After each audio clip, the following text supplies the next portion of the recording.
Hallihallo, mein Name ist Ruti. Ich bin hier an einer stark befahrenen Straße in Medellin, Kolumbien. Und es geht aber um dieses Geschäft, und zwar Only Wheels, Specialists in Rims, also in Reifen. Da steht schon meine Tenere. Denn heute ist der große Tag. Nach 3 Jahren mit einer kaputten Radnabe rumzufahren, wird die Radnabe getauscht. Sie machen es sofort.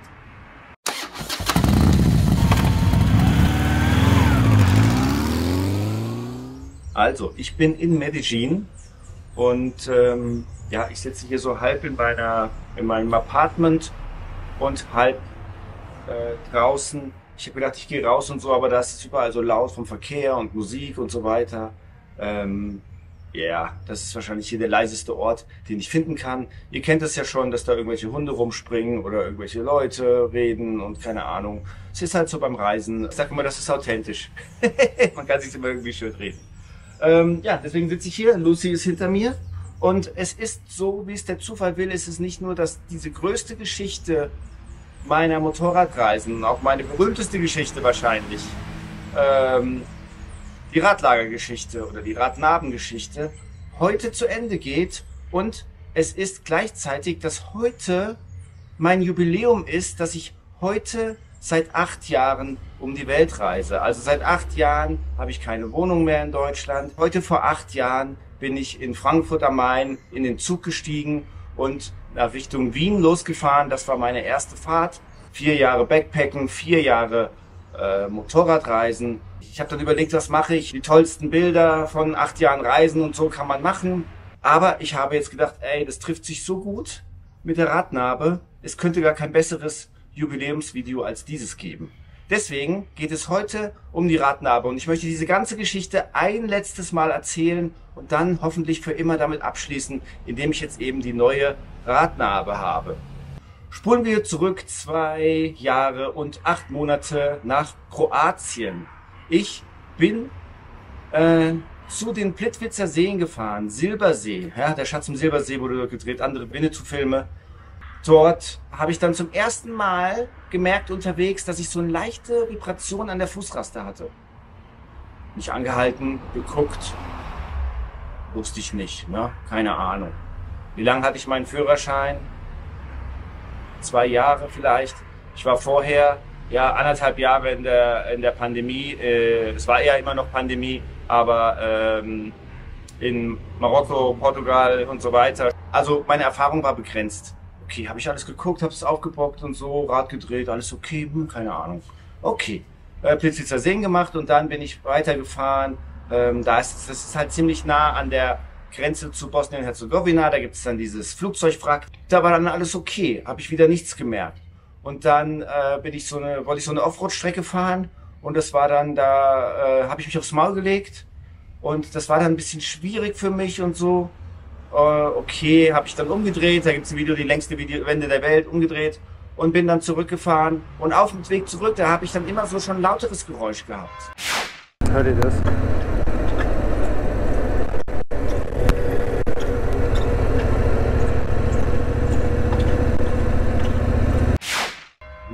Aber keine Ahnung, immer aufgebockt, das Rad gedreht, alles okay.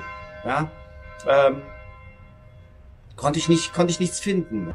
Ich wusste ja nicht mal, ob es von vorne oder von hinten kommt oder mir war ja nicht klar, dass es wie sich ein Lagerschaden anfühlt oder so. Ja? Ich war ungefähr 30.000 Kilometer habe ich drauf gehabt auf dem Bike. Und dann war es auch wieder so, dass dann irgendwie wochenlang oder eine Woche war dann halt gar nichts. War da weder eine Vibration, noch ein Klackern, noch irgendwas, nichts gemerkt. Und dann kam es mal wieder für einen Tag, dann war es wieder weg, dann bin ich sogar noch in Sarajevo gewesen. Und in Sarajevo war ich dann auch bei einer Werkstatt. Ich war vorher schon bei einer Werkstatt, so, aber da gab es immer nur so Rollerwerkstätten und so kleine Bikes und so. Und die haben dann so geguckt und haben aber auch nichts feststellen können. Also ja, es war dann eben so, wenn ich da hin und her gerollt habe, war da nichts. Ja, und dann haben die sich draufgesetzt und sind so, und ja, das ist doch alles gut, ist doch super. In den Foren dann später oder in den Kommentaren so, ja, ein Lagerschaden, das kann ja jeder Idiot erkennen und so. Ja, es war eben so, dass eben die Mechaniker es auch nicht erkannt haben, weil es eben, ja, du musst halt das Rad aufbocken, das Motorrad aufbocken und dann am Rad rütteln. Aber wenn du nicht weißt, also wenn du das nicht weißt, ist schon mal schlecht. Und wenn du halt nicht weißt, dass es ein Lagerschaden ist, so wie die Mechaniker, die wussten dann, ich habe dann gesagt, ja, es klackert immer so. Ja, wo denn? Ja, weiß ich nicht. Vielleicht vorne, vielleicht hinten, keine Ahnung. Ja, okay. Und dann sind die eine Runde gefahren oder so, oder sind halt so hin und her geschoben. Und dann war halt nichts. Ja, und dann so, ja, ist alles gut. Und dann einer hat dann gesagt, so, ja, die Kette ist zu doll gespannt. Der andere hat dann gesagt, die Kette ist zu locker gespannt, du musst die doller spannen. Naja, so bin ich halt weitergefahren, bin dann sogar noch zu diesem Ende der Welt gefahren. Ich weiß gar nicht mehr, wie dieser Ort hieß. Es ist ein wahnsinnig cooler Ort, Offroad-Ort in Bosnien. Also so eine ziemliche, naja, es ist eine ziemlich steinige Straße. Es ist nicht so wild, aber es ist halt steinig. Also auch super schlecht für die Lager. Es war dann so, dass ich immer mal wieder was gespürt habe und dann ist dann auch immer aufgebockt und dann beim Aufbocken war halt nichts, ja, weil dann hängt das Rad runter und dann gibt es dieses Geräusch nicht, weil es dann nicht schleift. Aber wenn das Motorrad auf dem Grund steht, dann wird es halt nach oben gedrückt und dann drückt es gegen den Bremssattel und da schleift es dann halt gegen die, also da schleift die Bremsscheibe quasi gegen die Metallstücke und deswegen macht es dann immer dieses Geräusch, ja. Und es wird halt immer schlimmer, umso mehr das Lager kaputt ist, weil das so ein Rad dann wackelt, ja. Aber wenn ich das natürlich gewusst hätte, hätte man das Rad einfach nehmen können, hätte, oh, das Rad wackelt, ja. Und am Anfang ist es vielleicht nur 0,5 Millimeter, wie viel das Rad wackelt. Und dann wird es halt immer mehr und das ist schlecht. Also für die, die es auch nicht wissen, es ist so, wenn es auch nur minimal Spiel hat, Lager wechseln. Ja, es darf gar kein Spiel haben. Es muss bombenfest sitzen. Es darf kein Spiel haben. Also das Rad so aufbocken, also Motorrad aufbocken am besten. Das Rad nehmen, hin und her, so ganz, und dann merkst du, ob das Spiel hat oder eben auch hoch und runter. Es kann in alle Richtungen Spiel haben. So.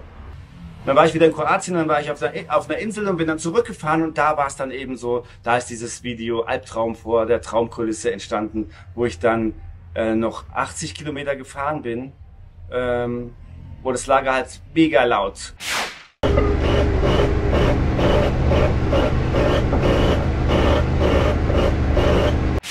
Und ich habe es halt immer noch nicht gecheckt, was da los war.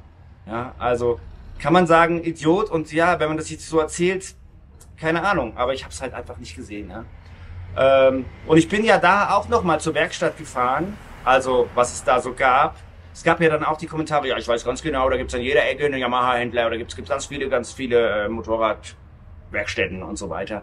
Gab es eben nicht. Ja? Und es war dann so, ja, du musst nach Dubrovnik fahren, haben alle gesagt. Es wäre richtig gewesen, nirgendwohin damit zu fahren mehr, sondern das Ding auf den Pickup zu laden und für, weiß ich nicht, zahlst halt 250 €, aber fährst das Ding mit dem Pickup nach Dubrovnik. Oder nimmst das Rad raus und fährst mit dem Taxi nach Dubrovnik oder mit dem Bus oder keine Ahnung, aber nicht damit fahren. Eben, weil er gesagt hat, ah ja, du musst nach Dubrovnik fahren. Das war dann auch wieder so an der Werkstatt, der hat dann so, ich kann da nichts sehen, ist alles okay. Ja. Und das war dann so, dass ich mir auf dem Weg den Bremssattel durchgeschliffen habe. Also da ist ja so ein Metallding und das ist halt einfach also so lange geschliffen, bis es abgebrochen ist, sozusagen. Und jetzt, ich habe hier die Bremse verloren. Und das Rad ist kaum noch drin. Also, seht ihr das? Und dann war der Ton natürlich weg. Und dann ging's. Und ich bin dann noch 80 oder so gefahren sogar. Und das ist halt auch nicht ungefährlich, weil es kann halt sein, dass das Lager dann irgendwie, also sich gar nicht mehr dreht und dass es dann blockiert. Ist bei mir nicht passiert. Okay. So, und da war dann so ein Feldwald- und Wiesenhändler und ein Yamaha-Händler. Der Yamaha-Händler hatte natürlich schon zu und der Feldwald- und Wiesenhändler, der hatte noch offen und der war halt früher mal Motocross-Fahrer und so, der hat so drauf geguckt, Bearing. Also der hat es natürlich sofort gesehen. Und der hat es dann zackig gewechselt und so. Das war es zum ersten Mal, dass ich es gesehen habe, wie jemand ein Lager wechselt und so weiter. Der ist dann irgendwo hingefahren, hat die Lager geholt, hat es gewechselt, hat gesagt so, ja, kannst du so fahren. Hinterradbremse brauchst du nicht unbedingt. Ist ja auch so, ne? Also ist zum Stabilisieren klar. Offroad braucht man sie mehr, aber sonst es geht auch ohne. Ne? Aber habe dann eine Nacht übernachtet, bin nächsten Tag zum Yamaha-Händler gefahren, habe dann halt einen neuen Bremssattel bestellt. War dann aber in ganz Kroatien nicht verfügbar und auch in den anderen Ländern nicht verfügbar. Das heißt, man musste ihn in Holland bestellen. Hat einen Monat gedauert. Habe ich gesagt, ja okay, Dubrovnik ist mega teuer. Deswegen bin ich dann nach Montenegro gefahren und war dann dort an so einem kleinen Fischerort und es war mega geil. Also das ist ein absoluter Traum. Deswegen war es schön da am Meer, jeden Tag da ins Meer gesprungen, Fisch gegessen und so weiter und für einen Apfel und ein Ei halt. Und das ist halt nur eine halbe Stunde weg von Dubrovnik. Hast das Gleiche, aber kostet halt, weiß ich nicht, ein Fünftel. Und dann habe ich irgendwann den Bremssattel abgeholt, den eingebaut und dann haben die gesagt, ja ist okay, jetzt kannst du wieder fahren. Okay, bin ich noch gefahren bis Albanien. Von Albanien bin ich nach Italien übergesetzt und war dann ja schon auf dem Weg zurück, weil ich ja gehört hatte, oh, Chile macht die Grenzen auf. Deswegen wollte ich dann das Motorrad nach Südamerika verschiffen.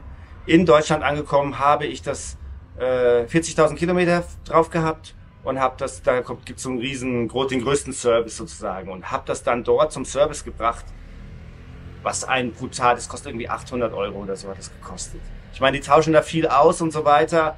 Wenn du das halt selber machst, also außer vielleicht Ventile einstellen, kostet halt so gut wie nichts. Ja?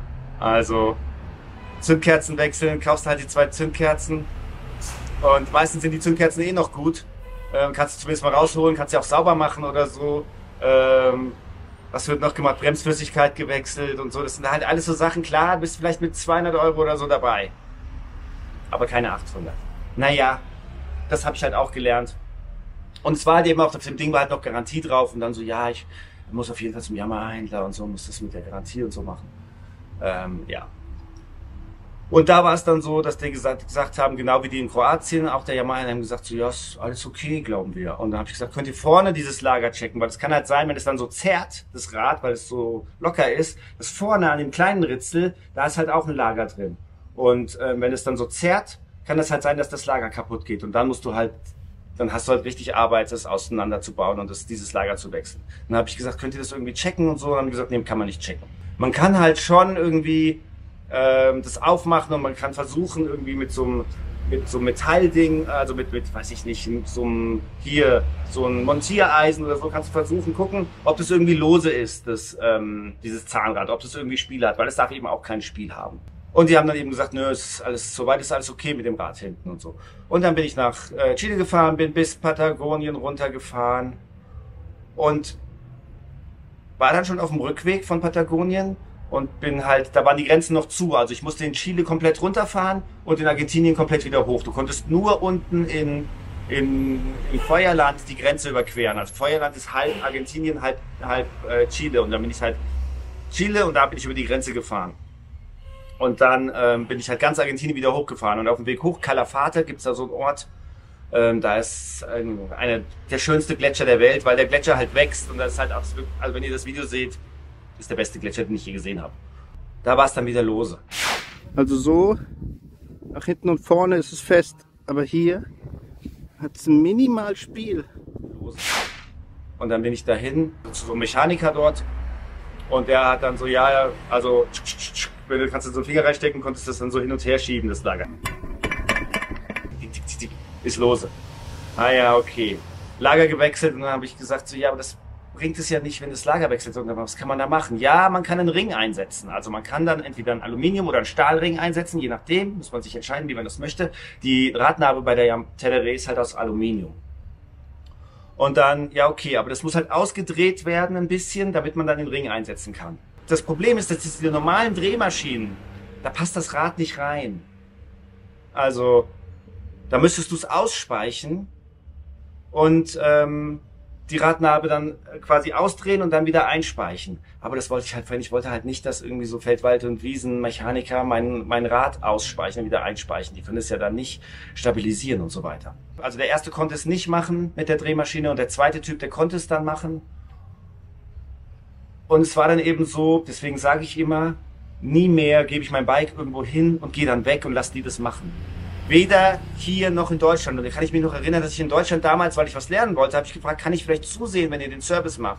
Nee, das geht nicht. Kann ich was, also erst wollte ich gesagt, kann ich irgendwie ein Praktikum machen oder sowas? Nein. Okay. Kann ich das filmen? Nein. Kann ich da zusehen? Auch das nicht. Und da frage ich mich halt, wieso darfst du da nicht zusehen, wenn die an meinem Bike einen Ölwechsel machen? Verstehe ich nicht. Und das würde ich auch nie mehr machen. Ich würde mein Bike nie mehr irgendwo hingeben. Ich bin immer dabei, was die machen. Ich habe mich vorher erkundigt, wie das gemacht wird. Und selbst wenn ich die Werkzeuge nicht habe und selbst wenn ich das nicht gemacht habe, habe ich schon mal grob gesehen, wie das geht und worauf man achten muss. Und es ist mein Motorrad, ich muss damit leben. Und deswegen muss ich dann auch schauen, dass das alles in Ordnung ist. Deswegen würde ich auch als Tipp geben, zumindest beim Reisen, nie gibst du dein Motorrad ab und sagst, ich komme in einer Stunde wieder. Nee. Und da war es eben so, ich habe das Rad abgegeben und am nächsten Tag kam ich wieder und dann war das eben so, meiner Meinung nach, also er hat das natürlich nicht so gesagt, aber er musste das dann halt verschweißen außen, weil meiner Meinung nach hat er das zu weit ausgedreht und dann ist ihm, das wird dann halt ziemlich dünn, die Aufnahme von der Radnabe. Ja? Und meiner Meinung nach ist ihm das gebrochen und dann musste er das verschweißen.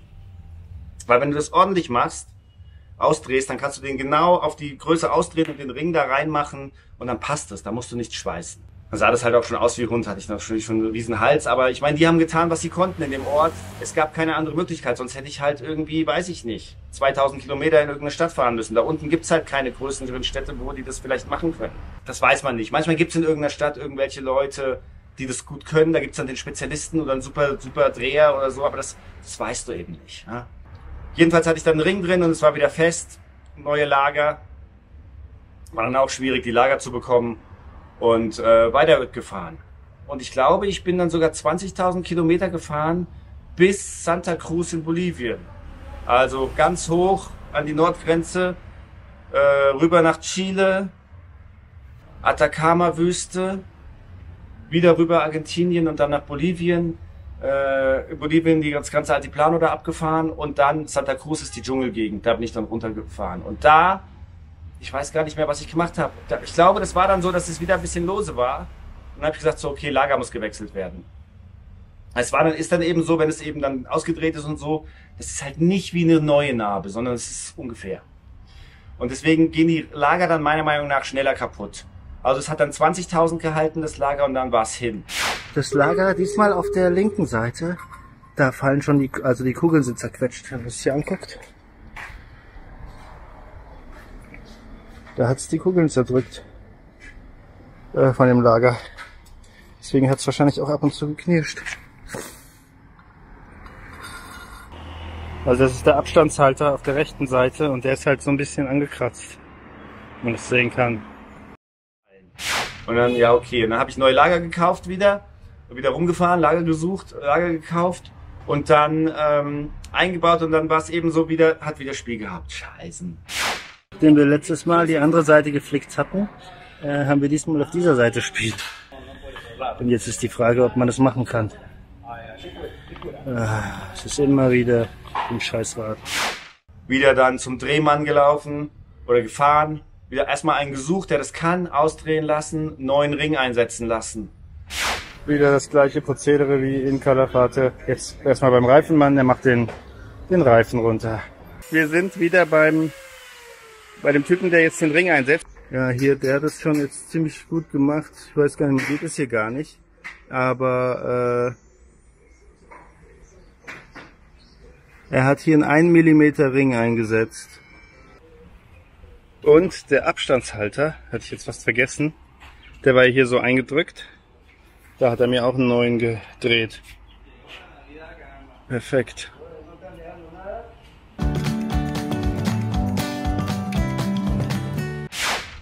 Dann bin ich nach La Paz gefahren, also bin ich in die ganze Dschungelgegend da gefahren. Das ist halt alles Offroad und es war ja auch ziemlich matschig und so. Ja, aber das ist nicht so viele Kilometer, sind es nicht. Aber es war dann so, als ich in La Paz war, das ist super steil, also wirklich super steil. Und da hatte ich dann immer das Problem, dass es so geschlagen hat. Das war einmal eben schlechtes Benzin, aber es war auch, dass die Lager hinten wieder kaputt waren. Hier, dieser Ring, dieser innere Ring, das ist quasi der, ja, wie sagen die hier, Sleeve. Also es ist ein innerer Ring eingesetzt, damit es kein Spiel mehr hat, ne? Aber er sagt, also der Typ von der Werkstatt sagt jetzt, man kann den Ring hier rausnehmen und kann einfach einen anderen Ring einsetzen. Das geht. Ja, das werden wir jetzt versuchen. Das ist halt ein bisschen, ist natürlich eine andere Stelle, aber so kann ich es halt mit dem Finger rausnehmen, das geht nicht. So, die Sonne scheint ein bisschen rein, aber hier ist richtig Werkstattflair.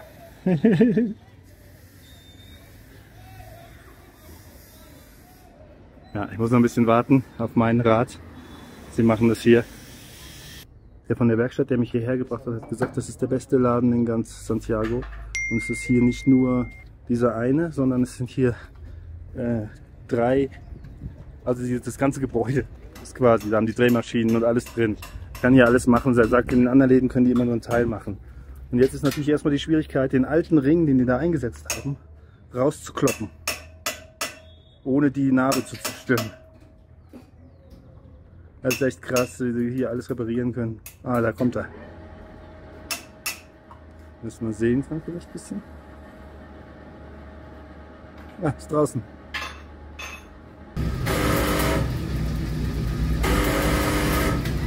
So, der neue Sleeve ist drin. Der Ring hier, sieht man. Haben die eingesetzt, mit dem Reifen drauf. Also, jetzt hat das kein Spiel mehr. Geil. Mal sehen, wie lange das diesmal hält. Letztes Mal waren es irgendwie 15.000 Kilometer. Ich bin dann durch ganz Peru gefahren, über den Amazonas. Da bin ich natürlich viel mit Booten und so gefahren. Also es war lagerschonend. Und dann Manaus. In Manaus bin ich dann weiter hochgefahren. Da ist dann so Presidente Figueiredo. Das ist so ein Wasserfallgebiet. Und da war es dann so, dass ich essen war. Und das war dann so, dass da kamen wieder Leute, haben aufs geiles Bike und so, haben aufs Bike geguckt. Und dann hat er gesagt, so guck mal, beim Hinterrad stimmt was nicht. So, es ist mal wieder soweit. Das Lager ist Schrott. Sieht man hier. Also.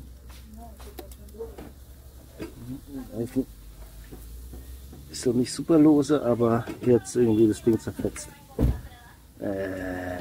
Das war halt so ein Feldwald- und Wiesenmechaniker, der neben dem Restaurant war. Und dann habe ich so geguckt und dann war der Ring geschmolzen. Es war der war zerschmolzen. Es war dann natürlich mega lose. Also da war, ohne den Ring hat es dann halt schon fast einen Zentimeter Spiel gehabt. Ja. Und es war dann so, der hat dann so auf dem LKW hinten, da ist ja wie so ein Aluminium, da hat er das dann rausgeschnitten und hat das so einen Ring daraus gedreht und hat den eingeklebt mit so super Sekundenkleber. Dann bin ich halt wieder zurück zum Hotel gefahren. Dann habe ich überlegt, was machst du jetzt? Fährst du nach Manaus, machst wieder einen Ring. Es wird halt immer kürzer, die Abstände. Und dann habe ich gedacht, ja, okay, Brasilien kam mir halt super geile Infrastruktur und so vor. Dann habe ich gedacht, so, hier ist bestimmt super, sich was schicken zu lassen. Also habe ich eine Radnabe dann geguckt, wo kriege ich eine Radnabe her, eine neue. Und so eine Radnabe kostet halt in Deutschland irgendwie 526 €. Erstmal ist es schwierig, sie zu bekommen. Also kannst du sie eigentlich nur bei Yamaha bestellen. Oder du kannst halt ein ganzes Rad bestellen, bei Excel oder so. Kostet ungefähr 1.000 € ein Hinterrad. Ja? Und das ist dann aber schon eingespeichert und kommt mit Bremsscheibe und allem. Aber das hier sich herschicken zu lassen, ein 15 Kilo Rad um die halbe Welt zu schicken, da wirst du ja arm.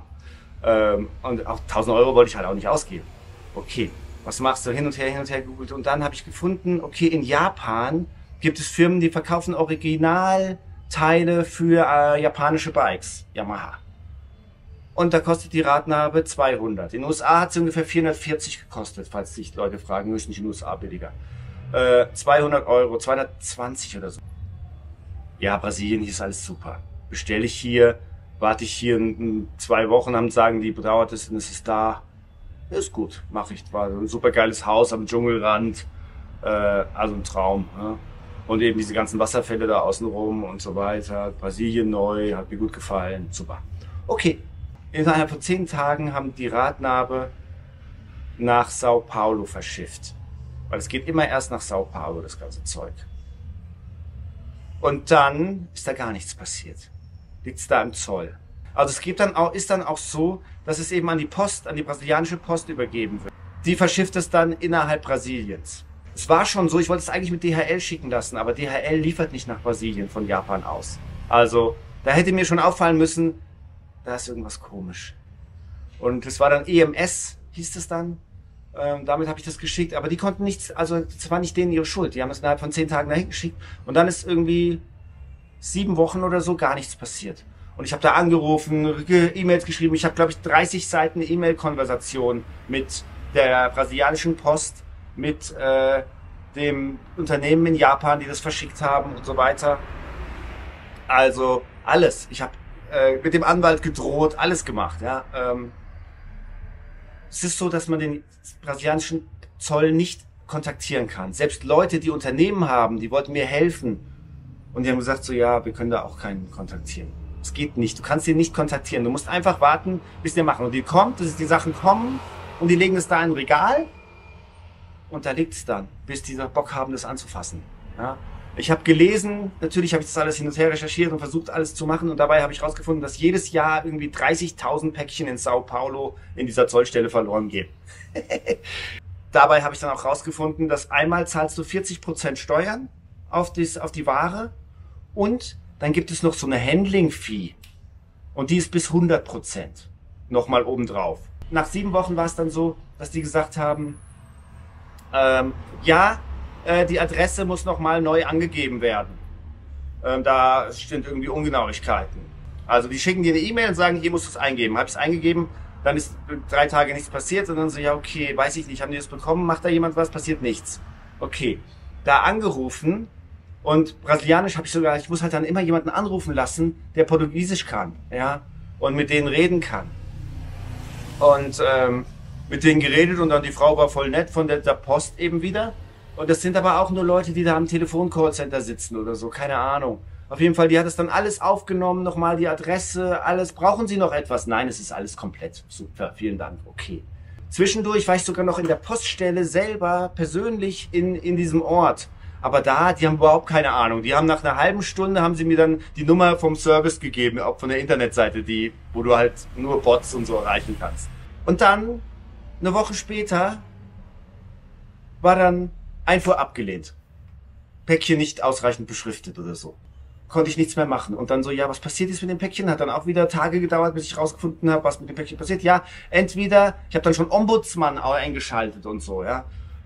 Entweder sie verschrotten es direkt oder sie schicken es zurück nach Japan. Aber das liegt im Ermessen des Zolls, wenn die Lust haben, sozusagen. Wann? Das liegt auch im Ermessen des Zolls. Also, dann lag das nochmal 2 Monate da im Zoll, wo gar nichts passiert ist. Und ich habe dann gesagt, ey, leckt mich am Arsch.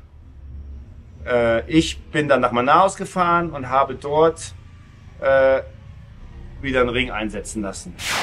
Also, wir haben hier den Ring eingesetzt, 1040er Stahl. Ist das gleiche, was hier ist, hat er gesagt. Und die Narbe ist ja aus Aluminium, aber er hat jetzt, letztes Mal war ein Aluminiumring drin, er hat jetzt gesagt, wenn man deswegen, weil es Aluminium, wenn das geschweißt wird, irgendwie, ja, ich habe mit einem Übersetzer gearbeitet, so ganz klar ist es nicht geworden, aber er hat gesagt, wird weich und deswegen ist es auch rausgekommen. Ich habe jetzt halt gefragt, ob man es nochmal verschweißen muss, nochmal extra, weil ich glaube, das ist jetzt nur geklebt. Er sagt, er meint nicht, dass es rauskommt.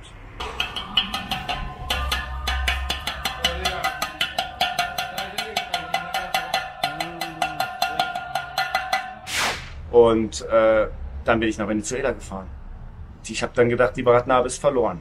Und immer noch, wenn ich Leute zwischendurch unterwegs getroffen habe und denen ich das erzählt habe, die haben dann gesagt, so, ja, ich kenne da einen, lass mich mal probieren und so weiter. Aber niemand hat es geschafft, da irgendwie irgendwas mehr rauszufinden als ich. Also es ist dann immer so, ja, da auch nochmal dazu zu sagen. Es gibt dann immer Leute, ich weiß ganz genau, da kenne ich einen vom Zoll und so weiter. Ja, ich habe mit 60 Leuten gesprochen, Leute, die da gearbeitet haben, Leute, die ja jeden Tag mit dem Zoll zu tun haben und so. Niemand konnte da irgendwas erreichen und so weiter. Ja. Government-Leute und ja, normalerweise ist es hier immer so, der einer kennt einen anderen und dann kriegst du, ja, läuft es irgendwie so. Aber da ging gar nichts. Ja, also habe ich schon gedacht, ja, die Bratnabe ist tot. Also die liegt jetzt für immer da im Zoll, fertig. Und dann war ich ja auf der Isla Margarita in Venezuela und nach 5 Monaten habe ich die Nachricht bekommen, dass die Bratnabe auf dem Weg zurück nach Japan ist. Habe ich gesagt, bitte verschrottet es nicht, sondern schickt es bitte mir an eine andere Adresse. Sagt mir Bescheid, schickt es bitte an eine andere Adresse. Und dann war es irgendwie, ja, nach nochmal 2 Wochen später oder so, ist es tatsächlich angekommen. Dann lag es da nochmal irgendwie im Zoll, keine Ahnung. Ich hatte dann mittlerweile herausgefunden, dass eben zollfreies Gebiet ist, diese Insel in Venezuela. Und dann so, okay, aber diese Firmen, die da arbeiten, die schicken es alle immer von Miami aus. Und dann habe ich gesagt, ich mache jetzt keine Faxen, lass das von Japan schicken, dann klappt es wieder nicht. Also habe ich denen in Japan gesagt, schickt es in die USA, nach Miami, zu dieser Firma. Diesmal habe ich dann FedEx benutzt. Okay. Ich gesagt, das ist super, amerikanische Firma nach Amerika ist top.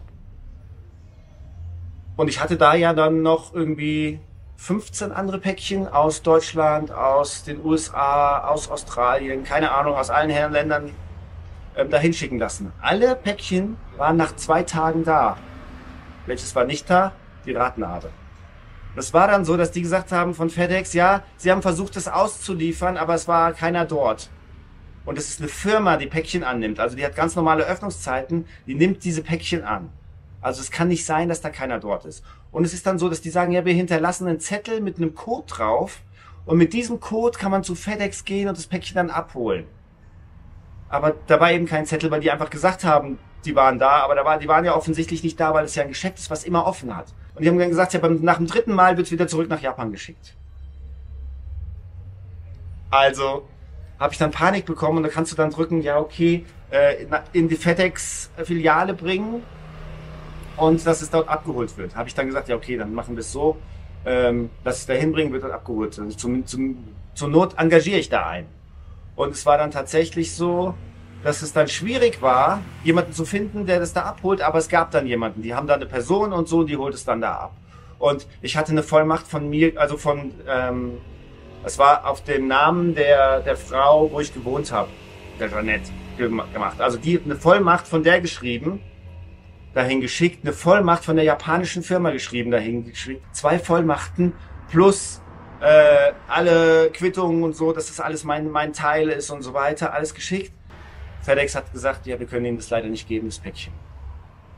Was? Und dann konnte ich bei der Webseite, das nicht mehr umändern auf wieder ausliefern. Und dann war es eine Woche ging um, 10 Tage gingen um und dann war das der letzte Tag, wo ich gesagt habe, okay, morgen müssen die Päckchen verschickt werden. Es dauert halt noch mal 10 Tage, bis es dann in Venezuela ist. Dann habe ich gesagt, so ja gut, ich bin jetzt 5 Monate hier, mein Visum läuft auch irgendwann aus. Also wenn es klappt morgen noch oder nicht. Und dann war das so, dass die ist dann nochmal dahin gegangen, diese Frau, die das da abholen sollte. Und die hat dann gesagt so, ey, könnt ihr das bitte nochmal ausliefern? Es ist dann am letzten Tag, haben die es tatsächlich ausgeliefert. Und dann ist die Radnabe nach 7 Monaten in Venezuela angekommen. 7 beschissene Monate. In FedEx ist es bis heute, liegt es noch in Miami übrigens, im Tracking. Dann war es eben so, jetzt habe ich diese Radnabe nach so viel Effort bekommen. Jetzt will ich, dass die nicht irgendwie scheiße eingebaut wird. Oder es wurde mir dann auch gesagt, dass wenn man diese Speichen, das kann halt sein, dass die korrodieren, ja, wenn die so lange da drin sind und dass die dann eben festsitzen und wenn du die dann aufmachen willst, dass die dann brechen und dann musst du halt Speichen bekommen. Es sind 2 verschiedene Arten von Speichen und mir wurde auch gesagt, jedes Motorrad hat seine eigenen Speichen. Also du musst halt genau die Speichen dann bekommen und so weiter. Ich sag mal, in Venezuela unmöglich. Deswegen habe ich dann gedacht, ja okay, Kolumbien, da habe ich schon gehört, in Kolumbien kannst du viele Sachen machen, kannst dir auch gut Sachen schicken lassen. Und dann habe ich gesagt, ja okay, ich fahre die Radnabe nach Kolumbien, an der Grenzstadt lasse ich es wechseln. Und ich wusste eben, dass der Charlie Cinnamon, der große Motorradreisen-YouTuber, der hat da auch an der Grenzstadt eben beim Freddy Solmotos de Oriente was wechseln lassen, der hat's halt drauf. Habe ich halt die Radnabe jetzt dann auch spazieren gefahren bis dahin, bis an die Grenze, ein paar 1000 Kilometer. Sind gar nicht so viel, sind 1000 ungefähr. Dann da hingegangen, dem gegeben und der ist dann zum Spezialisten gegangen und dann so, ja, es kann in Cucuta, kann das keiner gescheit einbauen. Weil ich habe gesagt, macht es nicht más o menos, also más o menos sagt man hier so ungefähr. Ich habe gesagt, macht es nur, wenn ihr genau wisst, was ihr tut und ich will den Torque haben, ich will, dass es 1A gemacht wird. Das ist wie es, als wenn es aus dem Yamaha-Werk kommt. Ja, ich will nicht, dass dann habe ich die gleiche Scheiße wieder. Und der ist halt wirklich ein super Typ, der Freddy. Und der hat dann gesagt, so ganz ehrlich, hier kann es keiner machen. Ich gebe dir die Adresse von einem Spezialisten in Medellin.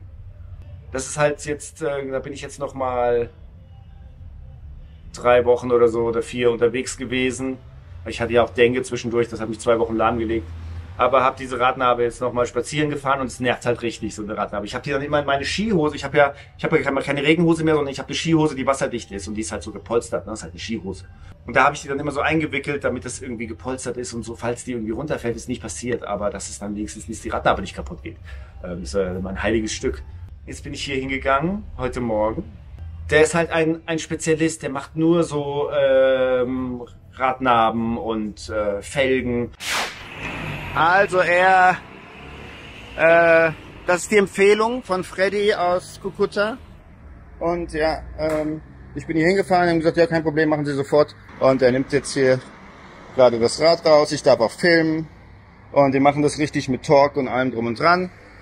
Hier gibt's eine Menge Rims. Und dann ist es in 2 Stunden erledigt. Also, ich bin sehr gespannt. So, er nimmt jetzt hier die Speichen raus.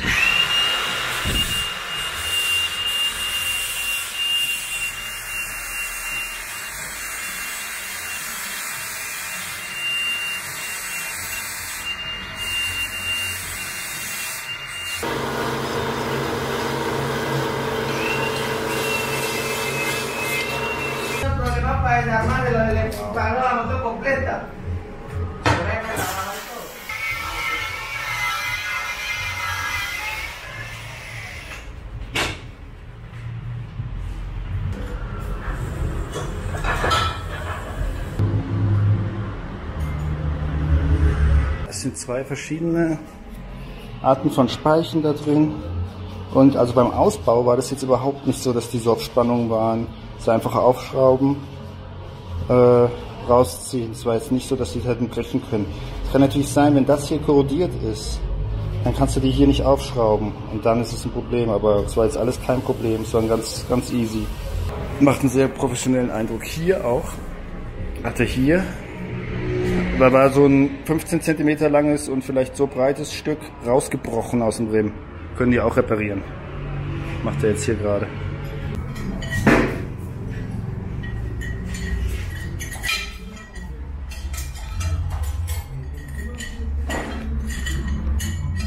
Natürlich, neue Radlager kommen rein, alle 3. Damit das alles fresh ist. Ja, mein Cushion Drive ist schon ein bisschen abgefahren, aber ist immer noch gut. Ich habe ihn extra mal gefragt, so was er davon hält. Ich check das halt immer, ob es sich bewegt. Das ist halt, wenn man das sitzt halt dahinter. Ja. Und wenn man dann Gas gibt und die sind abgefahren, dann bewegt sich das halt innerhalb der Radnabe. Und dafür sind die da, die das dämpfen. Und das ist ein bisschen abgefahren. Das ist normalerweise genau gerade. Hier fährt sich das ab und hier. Aber er hat das jetzt gecheckt und hat gesagt, das ist immer noch gut. Und ja, hier in Kolumbien ist kein Problem, muss man halt bei Yamaha kaufen, ist teuer, aber ist immer noch gut. Boah, eine neue Radnabe, ich flippe aus. Yes, the side is good. Another side. Super fast. It's only assembly. Yeah. The most difficult is alignment and true balance. Yes. For spoke is a tension. It's important. Is a specific.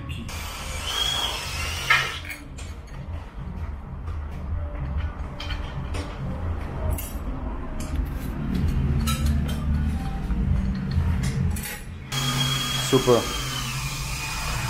Wow.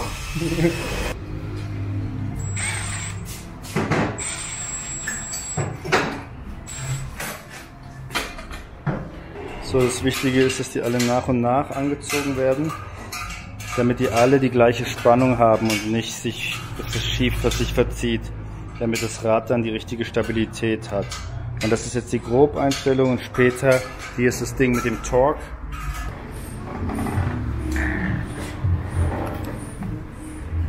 Okay.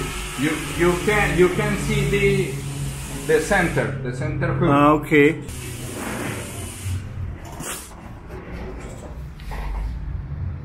Little bit. So, die Maschine hat er selber irgendwie sich zusammengebaut. Man hat jetzt gesehen, dass es noch leicht geschwankt hat. Und er weiß jetzt genau, wo er das fester ziehen muss, damit es genau gerade ist, dann stabil. Das sieht man schon besser. Und das ist eben das, da muss es eben genau sein. Die Dinger reinzumachen ist nicht das Problem, aber es muss dann eben genau sein. Cuando rueda, bueno, rueda perfectamente y estable, ¿cierto? Entonces ella tiene 2 movimientos. El que brinca, el que hace así y el que hace para los lados. O sea, ella se mueve así y así. Y puede mezclar, puede hacer así.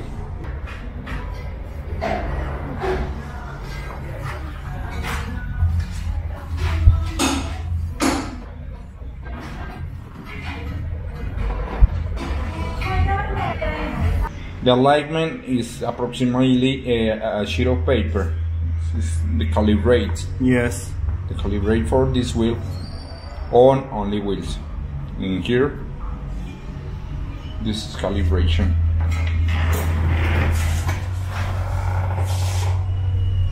Kann man es sehen? No move, no, Ja. no irregular. Perfecto. Wow. ¿Cómo lo vio?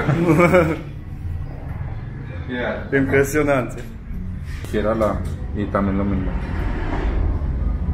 So, jetzt macht er noch den Torque fest.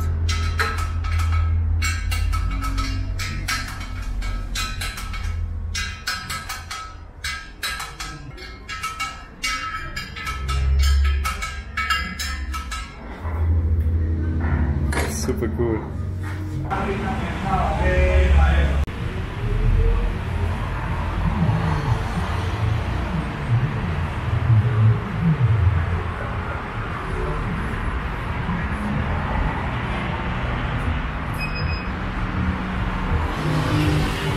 It's the same similar. Aha. Then this That means it's good. 20 grams is a very good balance. For this weight, this is heavy weight. It's a big weight in wheel. I see. About 15 kilos. kilograms.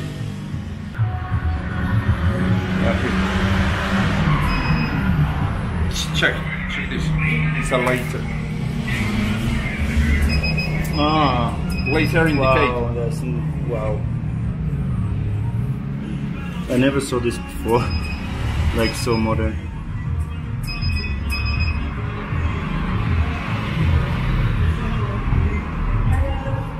Wow.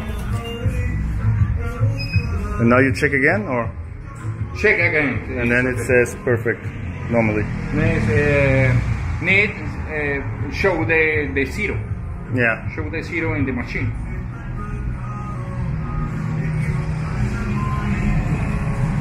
The zero.